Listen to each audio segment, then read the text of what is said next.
Good evening, everybody. Happy Thursday here. It is Off the Board. It's 9 o'clock here on January 17th, 2019. Another day, another dollar. We're back. We were off last night because of the poker tournament where all of you joined us. We had some fun with that, but we're back.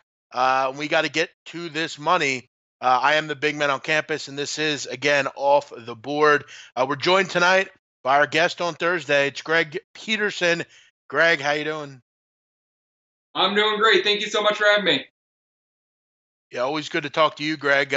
You and I spend Thursdays on my show, and then Friday we go on your show, the College Basketball Overtime Betting Podcast.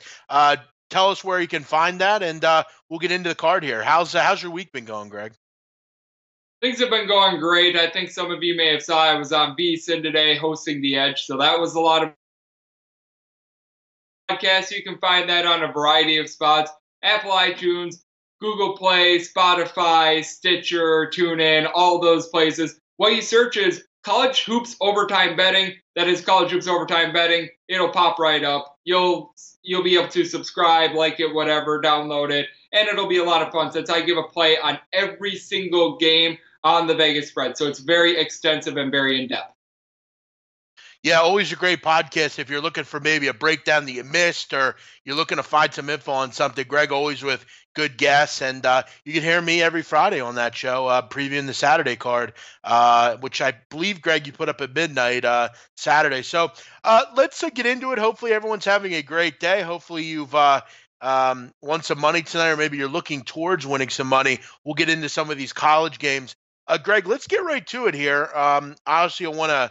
And we're not going to go through every game you have because you have about 300 plays tonight, I think. So how many plays do you have tonight, Greg? There were approximately 50 games on the Vegas regular board and then 5 added games. So that gives you one side and one total for each. So 110. Very good. How about that? Greg, let's get into one of them here. This game's just getting going. Oregon, Arizona. Look, 5.5 seems like a few too many here.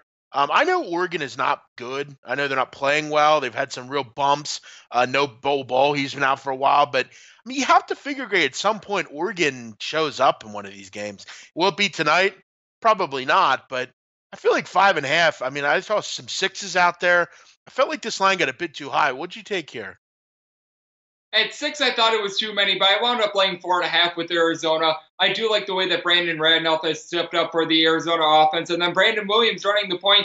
Sure, he's not a guy that's going to hit a lot of threes, but he's done a very good job of being able to facilitate the offense. You've also got Chase Jeter down low. I think that he's just going to manhandle Kenny Wooten. Wooten is a guy that was very good as a freshman. He was actually like one of the top 20 shot blockers in all of college basketball. He just has taken a step back this year. We have not seen the development out of him that we thought. And Peyton Pritchard, shockingly, has just regressed from the three-point line. Last year, he was shooting 41 or 42%. This year, more in the neighborhood of 35, 36%. So he's a guy that he hasn't quite been what he has been in past years. And I think a lot of it is because the offense is now on the shoulders of Peyton Pritchard because Lewis King is so wildly inconsistent. Same with White down low. You just don't know what you're going to get out of these guys, and it makes it so hard to back Oregon. Yeah, it's really been a lot of different things that have aided in this team not playing well, and you highlighted some of them, obviously, as well. No Bol. Pritchard is not really – he's had a lot to deal with, as you said. I'm not a big Paul White guy. You haven't gotten anything really out of Ehab Amin, really. I thought he'd be a little bit better. Francis Okoro isn't giving you anything. I just wonder, there's got to be a spot at some point where they come, and look like a decent basketball team. And at the end of the day, I mean, they're 2-2 in this, or 1-2 in this conference. It's not over yet. I mean, you gotta play. You gotta do something. Maybe this road trip will get it in. But they got 3 tough games coming up here. Quickly, Pacific and San Francisco. Pacific continues to get a lot of respect from sharp bettors.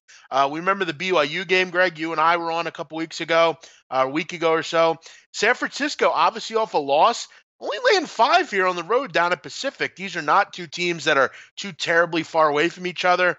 I think a lot of people feel like Pacific will get run here. I wonder about Pacific, Greg. I don't really understand the offense they run a lot of the time. I mean, it looks really discombobulated at times. Defensively, they have major issues. They really just try to live at the foul line, and sometimes that just doesn't work. But you look at Sharps, take a Pacific here. What did you take here? I wound up laying the points here with San Francisco. They're a team that they should have covered in their last game against Gonzaga. Let's be honest here. Sure. That was a side in which I was very fortunate being a Gonzaga ticket holder on that night because Gonzaga and San Francisco were tied with 4 minutes to go. Gonzaga goes bombs away from 3 in the last couple minutes, and they're able to win by double digits. I'm not quite sure how. What I like about San Francisco is that they've got balance.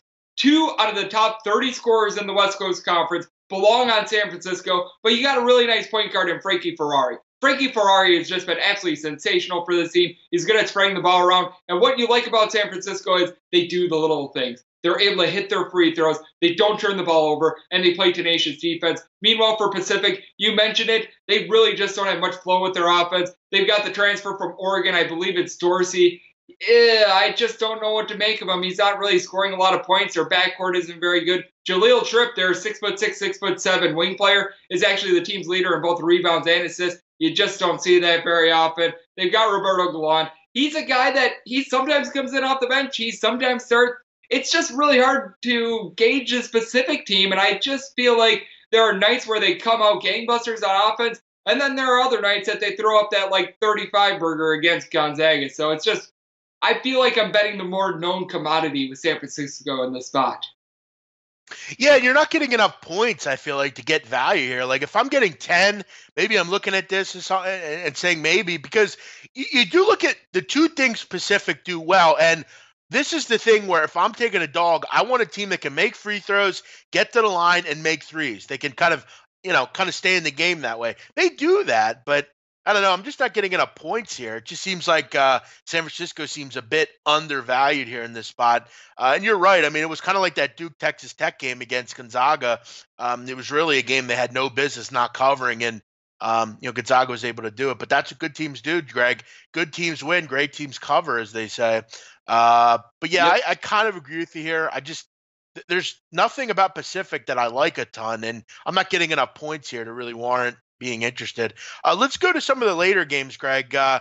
Cal Washington State. This is an interesting game. I feel like in this kind of game, whoever the dog is, you just take them on the money line. Like, that's what I would do here. Like, I don't really like, why is Washington State a 5.5, 5-point favorite? I mean, what has Ernie Kent's team done to really be worthy of that? I mean, I feel like with Cal, I mean, I think they've gotten better. I mean, they're not good, but I mean, Paris Austin's a pretty good player. I mean, I don't know. Should they really be laying 5, 5.5? I mean, don't you just take Cal on the money line and just hope for something good to go on?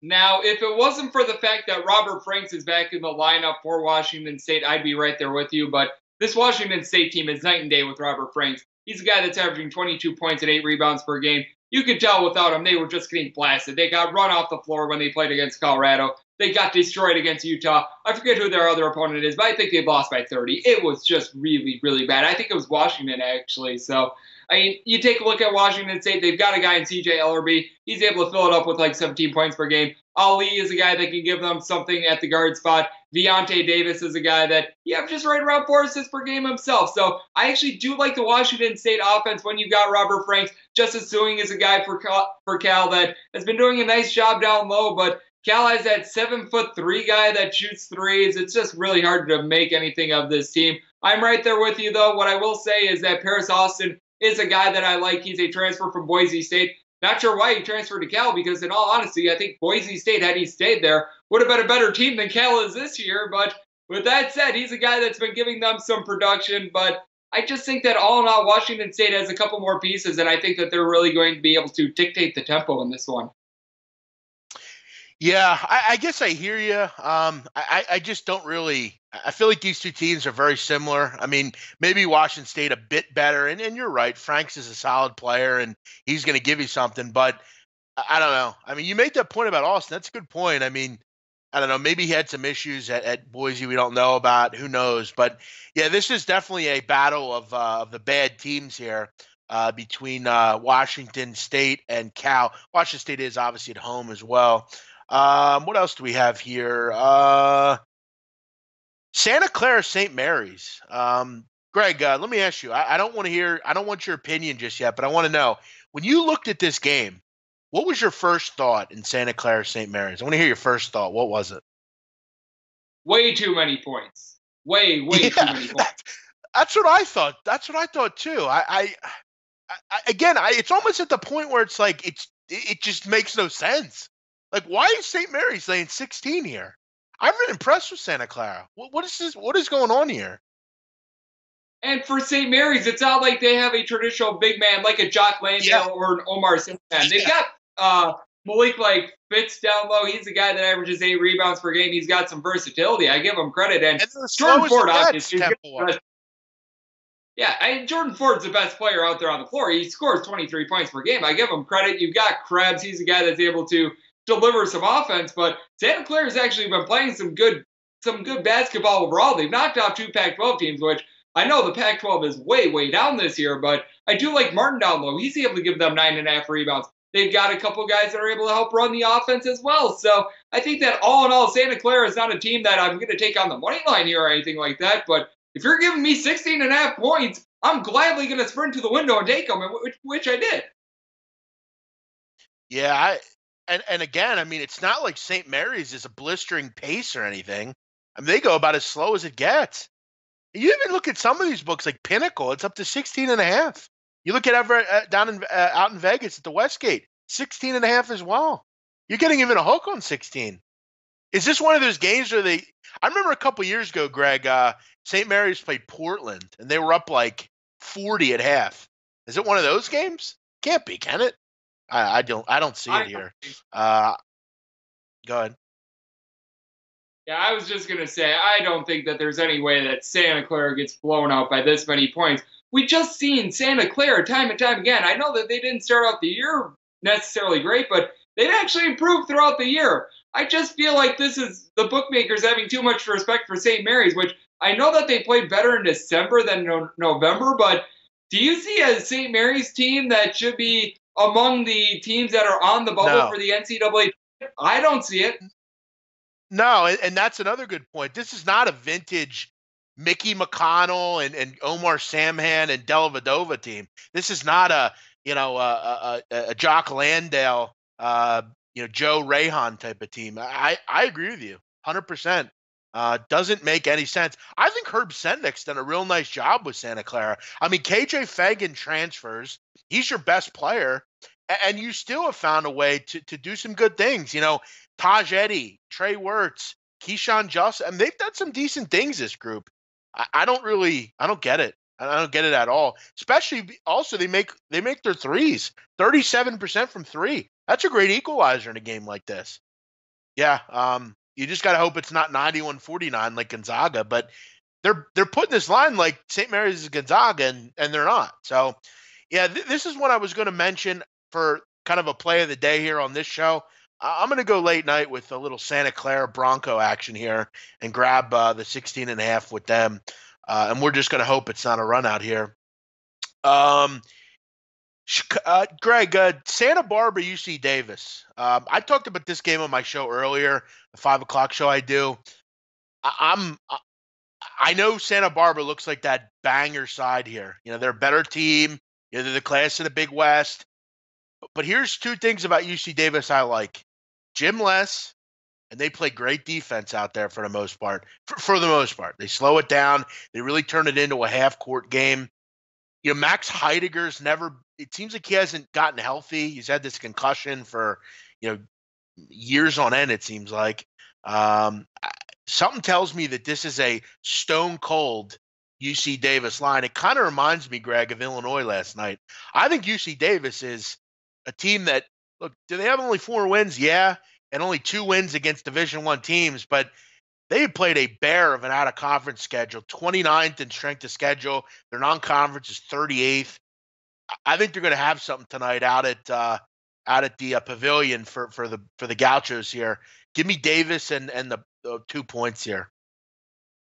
I just really had to play it with UC Santa Barbara in the spot Okay. just because Joe Mooney is a guy that's coming out for UC Davis. I do like the fact that he was able to score 29 points in that game against Long Beach State, but TJ Shorts really is the team for UC Davis. And UC Davis is a team that's 4-10 against the spread this year. They just have not been covering the way that you'd expect. UC Santa Barbara, they're also a team that plays good defense. They give up right in the neighborhood of 63.5 points per game themselves. So I definitely do see a grinded out sort of game. But with TJ Shorts, like I mentioned, he is the offense for UC Davis. He's also 5'9".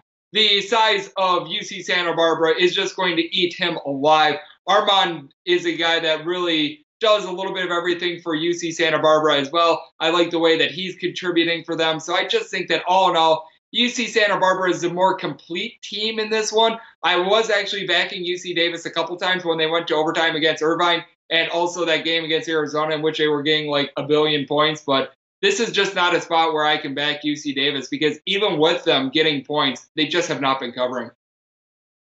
Let me ask you something, Greg. I think that was a great breakdown, and we're on opposite sides here. Why is this line only 1.5, 2? What am I not seeing here? Like, I don't get it. I am right now wondering the exact same thing because when I looked at it, it's like, UC Santa Barbara, they're probably going to be laying 6 points here, right? 1.5? That was my exact reaction.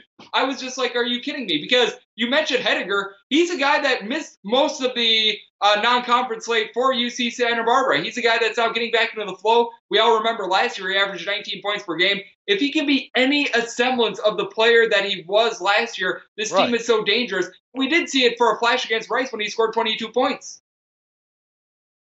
Yeah, I mean, I guess my whole thing of this is also, I mean, you look at, and again, I don't think this is obviously as not important as like NBA or NFL, but there are certain lines that in college basketball just scream out, and you have 2,600 bets on this game as far as tracked. 84% of the tickets are on Santa Barbara, 65% of the money, and the line has pretty much been 1.5 all day. You've only seen a recent move up to 2. It just kind of screams out to me. Yeah, it's going to be interesting. BYU Pepperdine, Greg. We haven't been the biggest fans of this Brigham Young group, you and I. It's a very similar situation to the Pacific game a couple weeks ago. And Pepperdine, look, Lorenzo Romar's group is, played well, I guess you could say. I mean, the tempo's up. They're making their threes. They're good from the foul line. The 2-point defense sucks, but the 3-point defense has been terrific. I mean, do we ever want to lay points on the road with Brigham Young? I don't want to do it. I guess my answer is you look at Cam Edwards. We haven't seen him, but he's back. He's now getting into the swing of things. He's off a 23-point game against San Diego. Why am I not taking Pepperdine here? What am I missing here, Greg? How can I not bet the Waves at home?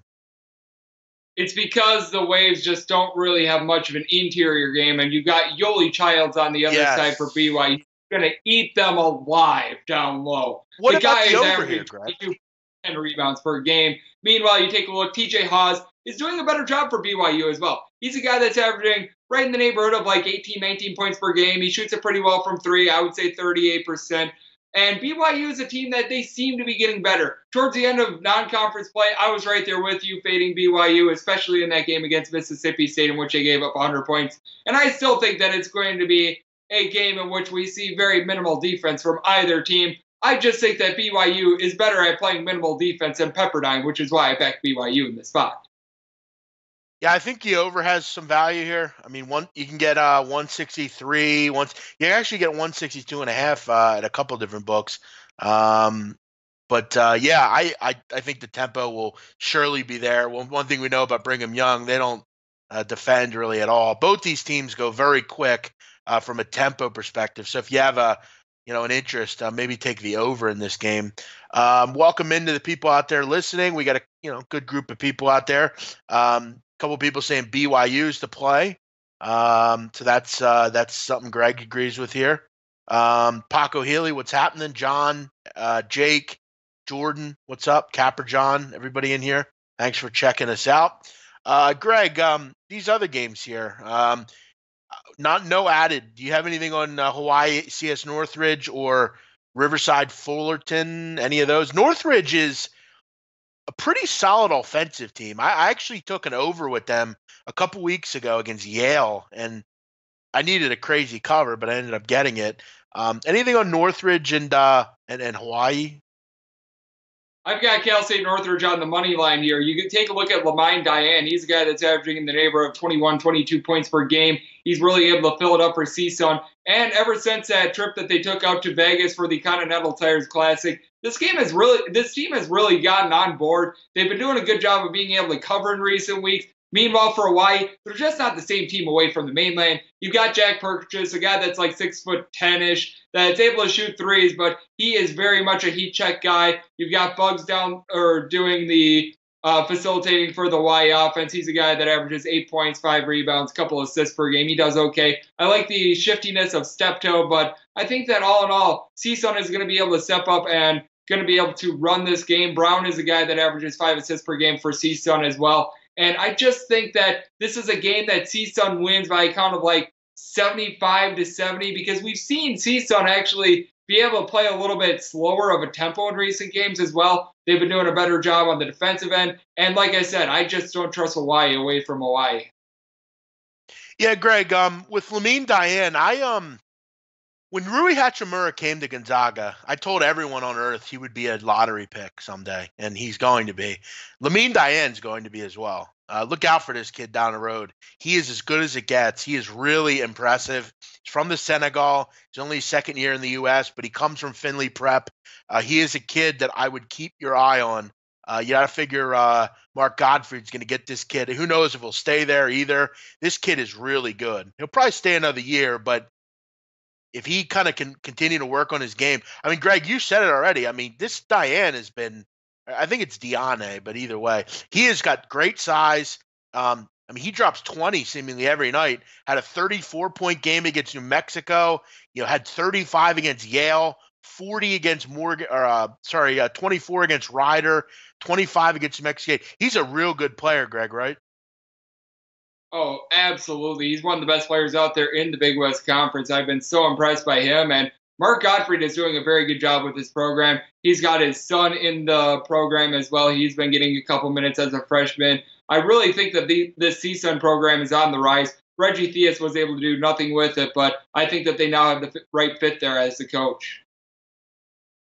Yeah, Olin Carter out tonight for San Diego. They got head on the road up to Portland.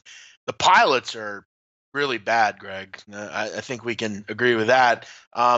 Even with Carter out, I mean, what'd you take here?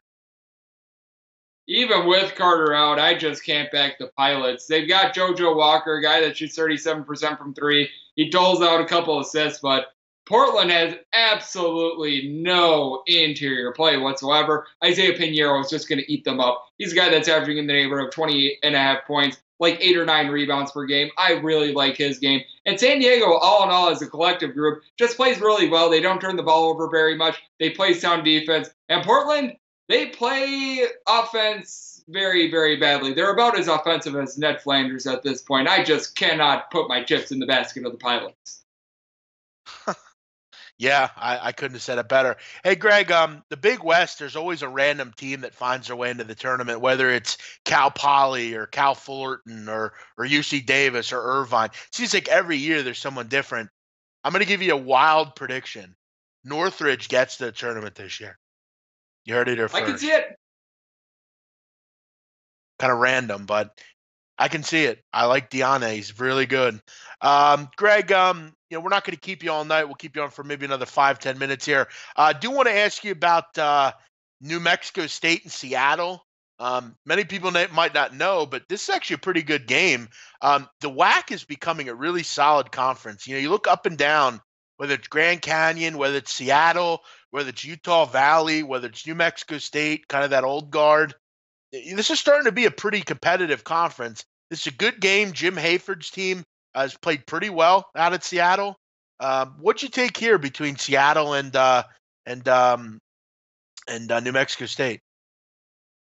I actually like New Mexico State in this spot. This is a New Mexico State team that I've seen at times. They've gone 13 deep with guys all playing 10-plus minutes. This is one of the deepest teams you are ever going to find in college basketball. And in fact, I think they're on pace to have like the most minutes played from their bench in NCAA history. It's absolutely insane. You've got a bunch of guys that are able to fill it up for this team. Eli Chua is a guy that gets 6.5 rebounds per game. A.J. Harris is a transfer from Ohio State that's been running the point for this team. Meanwhile, on the other end, you've got Morgan Means doing some good things for Seattle. Seattle's a team that likes to kick it a little bit more up-tempo. Meanwhile, New Mexico State, they play sound defense. Typically, I think it's a little bit easier for a game to be slowed down than sped up. So I think that New Mexico State is able to get their pace. I think they keep this game under, and I think they're able to win this game by like 5 or 6 points. But I think that this is going to be a very competitive game. I like the upside of both teams.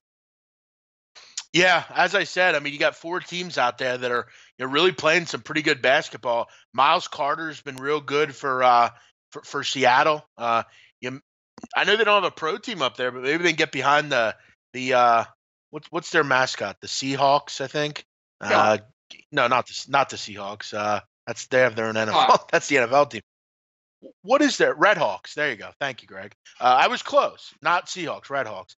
And many people don't even know they have a university in Seattle, but they do. Greg, any other games that you have your eye on here? I think we pretty much got to all the late games. You're on VSiN today, which I saw that. That's good. Are you going to start doing more with VSiN? What's the story there? I'll actually be on VSiN on Saturday doing the Green Zone from 9 to 11 with Amal Shah, so that's going to be a lot of fun. And then taking a look at other games that I'm on, there's not a whole lot of them. We hit most of them, but I do think that this Cal State Bakersfield game is interesting. They're going up against the UMKC Kangaroos. I just have such a tough time backing the Kangaroos. This is a team that's been 500 against the spread, but Cal State Bakersfield is a team that's been covering as of late. I really like what they're able to bring down low with Ricky Holden. He's a guy that averages right around 4.5 assists per game. UMKC is a team that they don't make a lot of shots on offense. They don't play good on defense. There is not a lot of redeeming qualities there. So I wound up taking the Roadrunners laying the points in this one. Greg, I got to ask you, how did UMKC beat Fort Wayne 90-73? How did they do that? Like, I'm kind of blown away by that. How did they? Yeah, that's something I cannot explain. There are just a couple results at the end of the college basketball year. You're just like, wait, what? And this is certainly one of them. I have no idea how that happened. I was on Fort Wayne in that game. Yeah, I mean, Xavier Bishop's pretty good for the Kangaroos, but outside of him, I mean, there's not a lot. I like Rod Barnes as a coach. I mean, I think he's always been a pretty solid coach. This is the most talented team. Damian Durham's pretty good. Yeah, I mean, the WAC is interesting. Always a fascinating conference. Greg, before we let you go, wanted to bring this up to you. I know you're probably happy with this. You've noticed this year that all the added games are now on the board every night. Are you liking that?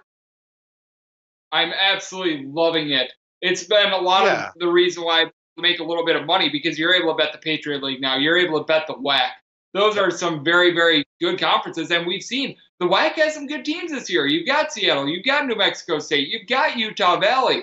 I mean, there's some very good basketball being played. Heck, even Cal Baptist, the newly added Division I team, they've been playing some decent basketball themselves. So I'm very happy about it. I thank the people at the Westgate, and CG Technologies is now putting up the added games as well. I thank them for putting them up because it brings me a lot of fun and a little bit of profit. Yeah, some of the games that I made some money on Lipscomb this year, Liberty down in the Atlantic Sun. I mean, I've been touting this Lipscomb team for some time. I think they're really good. You can bet on Vermont now. You can bet on your New Mexico State. It's been a fun year. I'm happy to see it. It's kind of been surprising because they never really announced it. They don't announce stuff like that, but obviously with more legalization, they're opening this stuff up. Greg, always fun talking to you. Let the people know where we can find you and any parting words from you. Yeah, you can find me on Twitter at @GUnit_81, and then I do 2 podcasts. That's Goal with Steve Heitner is more of a entertainment/betting podcast. It's more guy talk. It runs Monday through Friday. It drops at midnight. Just search That's Gold Steve Heitner, and it'll pop up on wherever you download podcasts. And then the main college basketball one I do is College Hoops Overtime Betting. That is College Hoops Overtime Betting on Apple, iTunes, Google Play, Spotify, Stitcher, TuneIn. If I'm leaving out any platforms, let me know and I'll get it up for you. But I drop that every single day at midnight Pacific, 3 a.m. Eastern. You get every one of my plays against the Vegas spread on there, sides and totals. I give a breakdown on every game. In fact, I actually just got done recording all my breakdowns for tomorrow's games as well. So I go way in depth on this stuff. It's a lot of fun. And we have great guests like Clark Kellogg joined me today. Tim Brando did yesterday. We've got Mitch Moss coming up tomorrow. So we've got a banger list of guests, including yourself, who's going to be on when we break down the Saturday card. Yeah, looking forward to it, Greg. As always, we got Virginia Duke and a whole other list of games. Greg, before I let you go, let me ask you, what's the weather like in Vegas right now? It was actually a little bit rainy today. It was like 55, 60 degrees and rainy. A lot of people were sad about that, but myself being from Wisconsin, it's heavenly. Yeah, it's 25 and snowing here currently. So, Greg, enjoy your time. Hope. How's the girl doing? You still got her? What's going on? Yep, things are going well with me and the girlfriend. She had a little bit of a busy day today, so we're going to be chatting on the phone a little bit later. How about that, Greg? She's your girlfriend now. You're moving fast. Good work. I do move fast, just like my bets. I'm like the Citadel. I do not slow down. Good for you, Greg. Hey, you see what you like and you take it. That's my kind of guy. Good work, Greg. Hey, Greg, always good. Always enjoy talking to you. We'll talk to you tomorrow night on your show. Thanks, Greg. Appreciate it. Fantastic. Thank you. See you, Greg. Greg Peterson joining us. So you can catch him on Twitter at @GUnit_81. You can also find his podcast, the College Hoops Overtime Betting Show, which I'm on every Saturday. It's a fun show. He's always got good guests. And yeah, hey, if you want a breakdown of every game, which again, I would do that. I don't have, hey, if Greg ever asked me to, I try to do it on my 5 o'clock show, but Greg goes through every game, which is very, very impressive. Greg is the only person on earth that can talk college basketball like me, and that's enjoyable. I always like talking to Greg about hoops.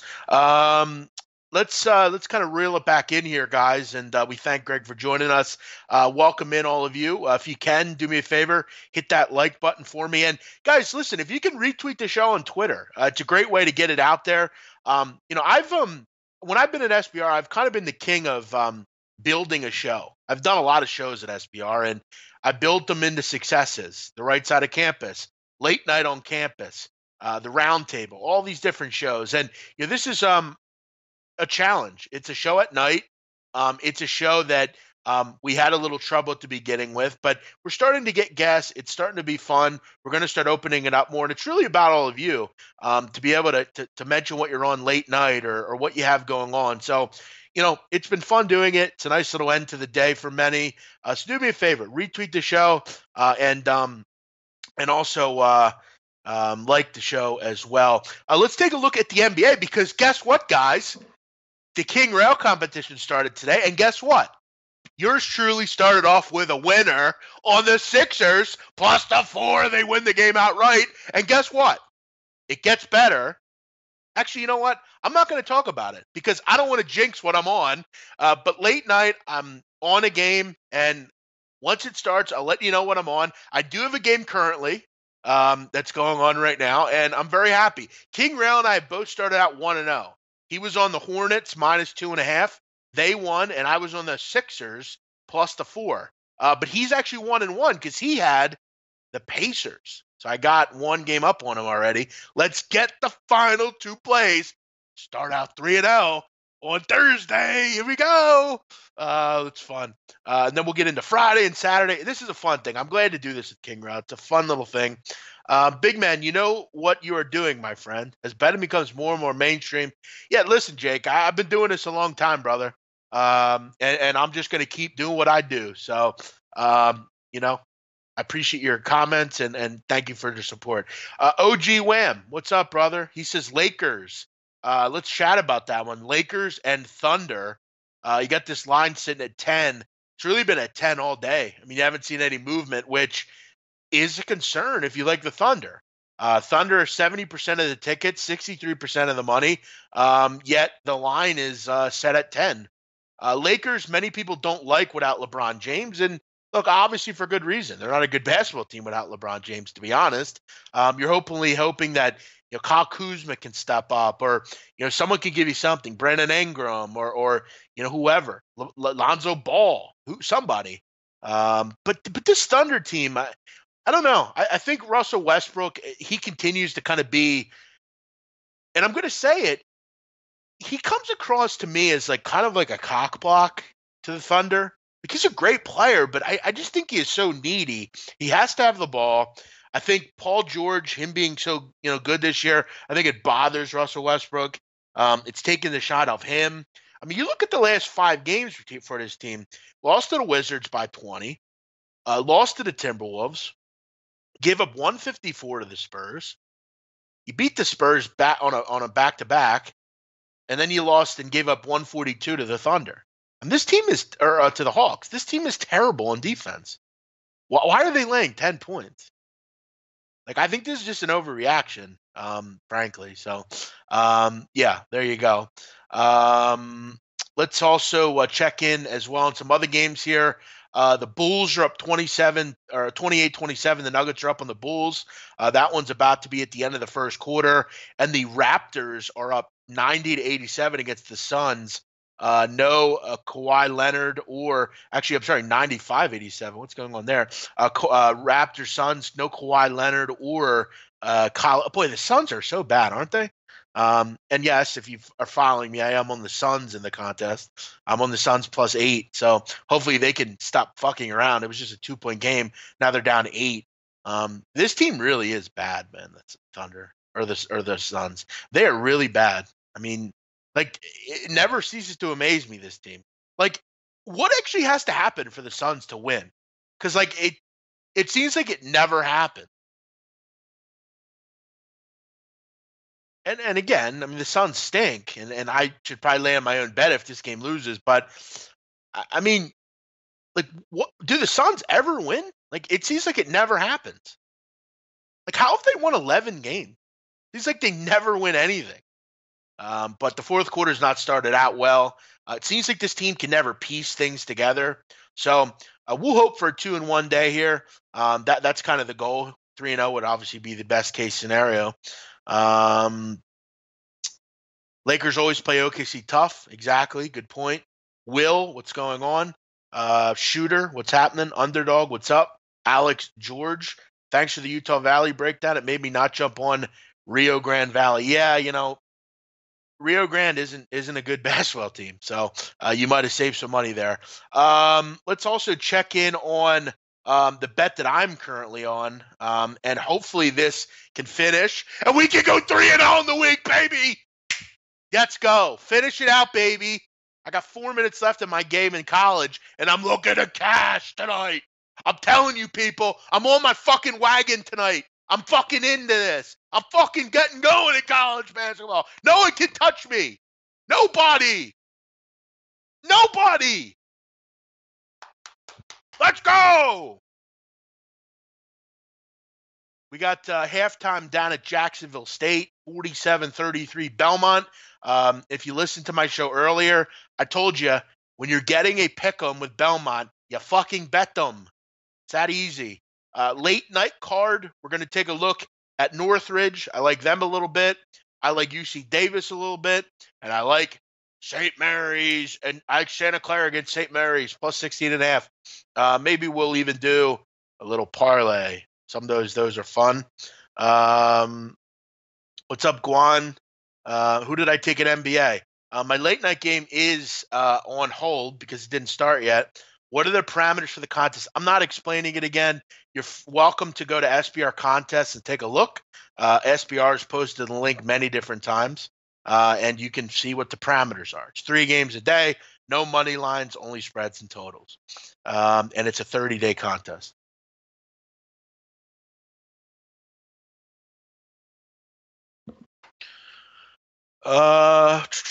Thank you, Underdog. I wish I was on the SBR staff to challenge you in college basketball. No, you're not, because I'd wipe the floor with you. I'd wipe the floor with any of you. That's how simple it is. You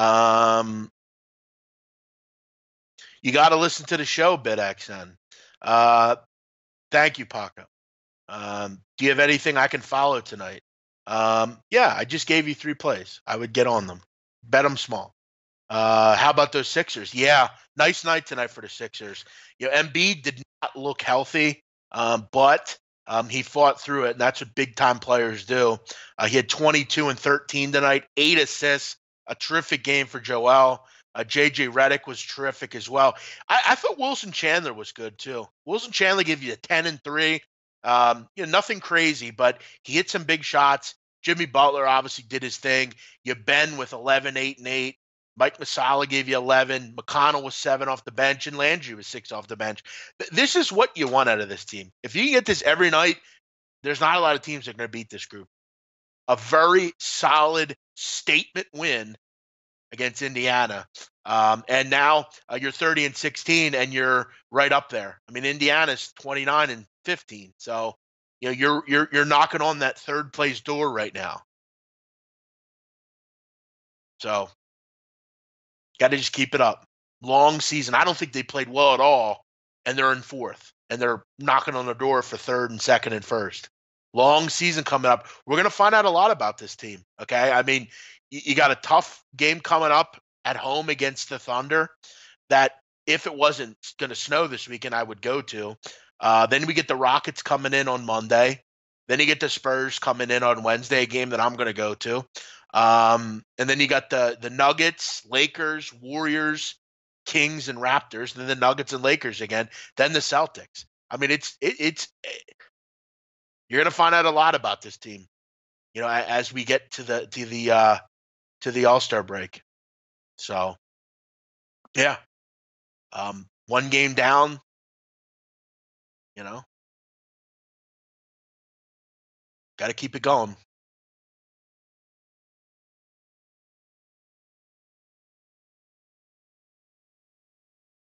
Capper Todd, welcome in. Thanks for joining us.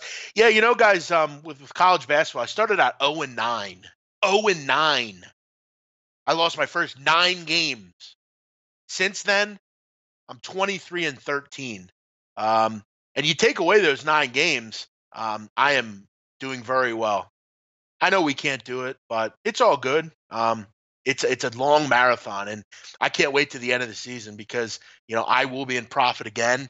I made 44.8 units last year. No one can touch me in this business, in this sport, and that's just the truth of the matter. 9 games doesn't define me. It was the lowest point in my career, and those things happen. They make you a stronger handicapper. Who else needs Nebraska +2? Yeah, I think a lot of people do. Thank you, Chris. Much respect to you. Good job, Nolly knows. Nolly knows. Oh yeah, you're that guy that plays all the unders. You're always on my shows. Thanks for watching, man. Appreciate it. Yeah, I went back to the gym on Monday. Northern Kentucky and Omaha cash. Good for you, God Alive. Let's check in on my game here. And looks like we're going to cash, people. Murray State, ship the fucking sugar, baby. Let's go. Let's go. Finish it out, boys. Let's go. I'm bringing in another landing winner, baby. We're into the money, boys. We're coming in for a landing here, folks. Over in Eastern Illinois, it's Murray State, and it's Murray State and Eastern Illinois. We're coming in for a landing, folks. Let's finish it out, Murray. Let's follow this one live. What do we think, folks? I'm interested. Michigan State up 8. They are really good, Michigan State. Doing this without Josh Langford. Really good work by them. We'll see if they finish it out. Let's take a look here and get to a live shot of a little OVC basketball. 81-61. Murray State's a winner. 83-61. Ship the fucking sugar, motherfuckers. That's what we do. Making fucking college basketball great again. It's the big man on campus who doesn't fucking quit. 0-9. He didn't say, it's over. I quit. Not so fast, my friend. Get the hell out of here. I don't do that bullshit. It's we stick to the fucking script. And you know what, people? Guess what we are now on the season? 23 and 22. How do you like me now, baby? How the fuck do you like me now? And you know what? We're going to keep on fucking task right now, and we're going to keep handing out winners. I'm in my Stu Feiner bag right now. I don't give a flying fuck because I'm in at 23 and 22. We keep it moving as the weekend comes. We get in the Profitville, baby. How do you like me now, daddy? Let's go. Who's your daddy?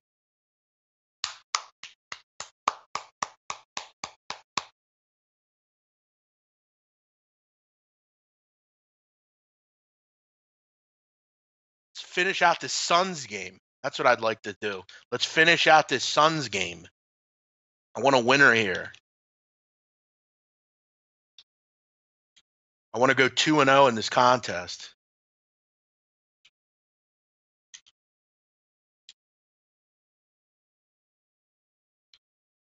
Larry, how you doing tonight? Hey. The mic was off. How you been, man? Sorry. I'm doing good. I'm hyped tonight. I'm feeling good. How you doing? I can see that, man. What's up? Just loving life, bro. Loving life. Always good to have you as our producer. You're the best, buddy. Hey, what's going on with Freddie? I saw you posting some shit about him. What's going on? He thinks he's hot shit because they took him to I don't know where the fuck they took him. And, yeah, that's it. I don't like the guy. I've never liked the guy. And I will never like the guy. Yeah, I know you don't. You hate him. Yeah. But maybe you guys should just be friends. You're a lot alike. No. Maybe we shouldn't, I think. All right. Fair enough. Great stuff, Larry, as always. We appreciate you producing the show. What else do we have here? Got a few more minutes here, guys. Obviously, we don't have a ton on the NBA slate tonight. I just took the Lakers money line at plus 475. I don't think they'll win, but I'll take the 10. Yeah, listen, Will. I mean, I try to just be nice. I try to go over every game, and again, the trolls are very quiet. There's not a lot to say. Listen, it's funny. I had a bad college basketball season. I will not fucking get away from that. I did. I lost 9 units on the season. I had a terrible year. But without that, I mean, I killed it in NFL. I'm doing very well in college basketball. This is just what I do, people. When will you people get it? I am the fucking horse whisperer. I am the fucking king of this. I fucking am the one who knocks. I knock. I don't get knocked on. I knock. I'm the leader here. I'm the capo di tutti capi. That's what I do. And I'm going to keep fucking going tomorrow, the next day, and the next day, and the fucking next day until the Final Four and the National Championship, just like I did last year. And I made all that money. Shooters shoot, as they say. And we got a whole fucking clip.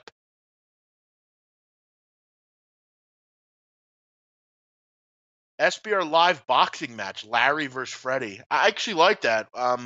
Maybe we could make that happen, Freddie? Or not Freddie, Larry, what do you think? I mean, I played dirty. Would you do it for charity? Yeah, sure, why not? But it wouldn't be a fight. It wouldn't be a fight. I would train you. I could train you. I know how to fight on the street. Guy. Oh, you would? My God. Damn, man. How about that? Yeah. I got to talk to Freddie about this. We should maybe set this thing up. It could be fun. Could be. Well, fun for me. Interesting. Maybe we'll have to talk about this. All right, guys, we're going to wrap it up here. Actually, you know what? We're not going to wrap it up. We're going to wait a few more minutes. I want to see what happens here in this riveting Suns and Raptors game. Come on, Phoenix. Just fucking cover one time for me. Cover for old daddy here. Come on. And by the way, guys, my third and final play is the Lakers plus 10. I really just want to get the Suns. Give me the Suns. I don't care what happens to the Lakers. Just give me 2-1. Give me Profitville. I'm good with that. Let's see what King Rail's on, because now that the contest is every game is in progress, we can see what the Railster's on. Let's see what he's on here. He is on I really think he's on the Thunder, and that would be interesting because he could get one up on me here. King Rail is on the Thunder minus 10.5. So interesting. I really need this Suns game. If this Suns game hit, I'm gonna be in business here. So I really need this one. What are your tips on public fading college basketball? My tips would be finding games that you look at and say, well, that doesn't make sense. You have 80% of the money on a side and the number doesn't move. Basically, UC Santa Barbara, UC Davis. That's a stone cold line. Illinois, Minnesota. Games like that. You'll see them in the Big 12 a lot. Basically, when a road team, like a higher end road team, goes on the road to take on a moderately good home team, and like the home team's like a 1-point favorite, that's what kind of speaks to it. Yeah, fuzzy logic. You don't know what we're talking about. We're talking about a contest that he's in. He's on full game. I see that. Is Cal Northridge a play? I think I'll bet it's small. I mean, I don't love the game, but I'll play it. I mean, it's not like a client play or anything, but yeah, I'll probably play it. Let's kind of wrap this thing up here, folks, as we head off into the abyss of a Thursday night. We pull back the covers and we say to ourselves, thank God for another winner tonight. We ride off into the sunset of a Thursday night full of, whether it's karaoke or it's sleep or something. We look forward to a busy Friday where we'll have plenty of great stuff per usual. You could join me every day on WCKG in Chicago, Fox Sports Radio. We got a show from 3 to 4. It's called The Closing Line. You can call in. We can talk to you. It's fun. Hopefully that guy that called in today didn't fade me again because he would have lost. He just likes losing his money, obviously. And yeah, that's that. Let's see what's going on in the Suns game. It's still a 3-point game. Come on, Suns. Finish this game, man. All right, guys, we're going to wrap it up. Is that picture Biggie in the back, a high school art class stippling? Yeah, exactly. No, it's something I bought. By the way, also, shout out to my girl. Happy birthday, baby. Happy birthday. You're a 1 year older, and you are a great person, and I thank you for being in my life. Thank you. You're the best. Let's wrap it up. Larry, thanks for producing. Thanks to Greg Peterson for joining us here on the show. And hopefully we can finish out these NBA games with a nice start to the contest. We'll be back tomorrow night, same time, same place, here on Off the Board, 9 o'clock Eastern. Have a great night. Bye-bye.